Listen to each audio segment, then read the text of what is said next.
Okay, this is my Maxspect Gyres. I've got them presently on at focus there, but they're on a 60 each. It's on a standard constant mode, and here's the ripple throughout the tank. At the moment, I've just turkey blasted me all my carpet, which I tend to do on a weekly basis. Don't know how much you can see it coming through there.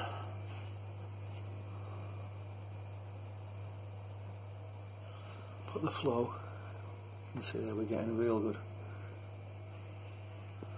ripple throughout. That isn't the normal setting I have it on, obviously at 60, both on 60.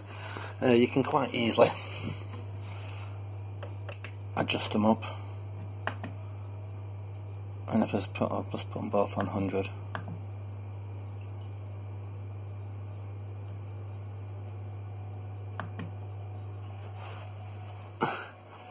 This is maximum flow, so it's really charging through now. Plant's really giving it what for. Most of the fish will be in hiding.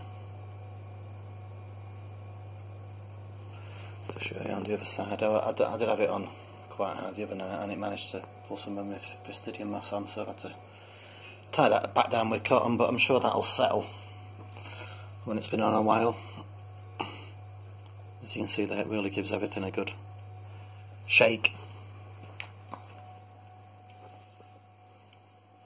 which I think is really handy for when you come to for blasting the carpet out, as it'll hold the suspension, the detritus in suspension much longer. I did this last night on a similar setting to this, and I did the carpet, and could hardly see the tank, and I've just repeated it now, and it's much clearer. What I do is, what I plan to do, I've only done it once, is I set the Gyres quite high, blast the carpet, and then give it 10 minutes, turn it down 10%, turn it down 10%, and that way the smaller particles get held in suspension and the bigger particles get picked out first. And then just leave it for 10 minutes each time. It did manage to pull some of that plant down out of the bottom there, but I think it was just a poor connection. But it wasn't getting much light with the old spray bar, whereas now I think it's going to get much better light. And I do have these lights now on the castle's on at 100%, which I've never have for a long time. Well, I've been having that for some time now. Well, I say some time, a few weeks. But that's looking much cleaner already. And this is one of the main perks I thought about it. Have it high and just leave it going. Once you blast it all up, get that suspension out, save them to siphon it all out. Cause I have actually tried in the past trying to siphon it and sucking the detritus out, and it is a pain in the bum, pipes everywhere, so this makes it a much easier way. Then I just take the filter out. Red shrimp are doing really well at the moment, really picking up. I tend to pull quite a few out of my filter each time I clean it. You can see some of that Vestidium moss coming off there, but I'm sure it'll root better. So yeah, that's how it is now on 100. I'll just turn it down just so you can get a rough idea of what it's like.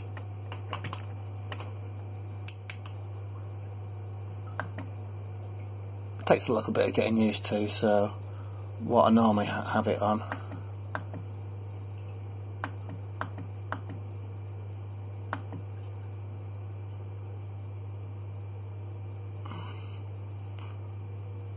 during the day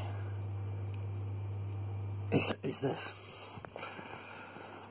I have them alternating, so one of them comes on at 30%, the other comes on at 20%. This is during the photo period, and that's the kind of flow I get there. Much calmer. Fish seem to be going around, no problem with that. And then once every 30 minutes it just zaps up, so it alternates. One's on pretty high, 80, 90. The other one's on about 30. Have that for 5 minutes. Tank has a good shake up everywhere. Plants have a good go around, and then it just goes back to that normal level. I think that's going to help, because it's it's movable dead spots. But yeah, very impressed with them so far. And at night I have them so that one's on at 20 and the other one's not on, so it gives a chance for the shrimp and the snails to go over it. That's on for about 15-20 minutes, and then they swap over again, so the other one goes off.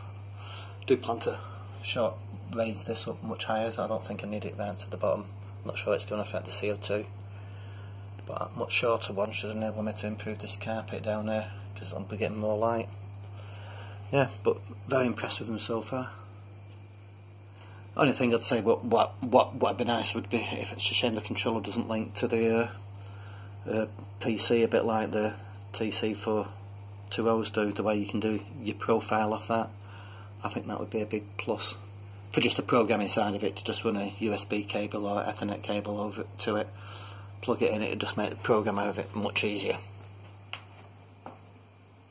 Yeah, but initially I really like them, and the other thing is that it's really removed a lot of my clutter on the top of the tank there. I had a great big spray bar going across here, so this is the first time that's been clear since the tank's been done. I've got more space here.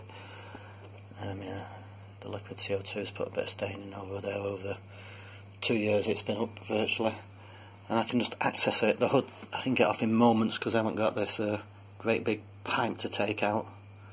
So yeah, initial thoughts are really good. I might even get round to finishing that light hanger off, but I still haven't decided whether I'm keeping the castles yet or not. He says 2 years down the road.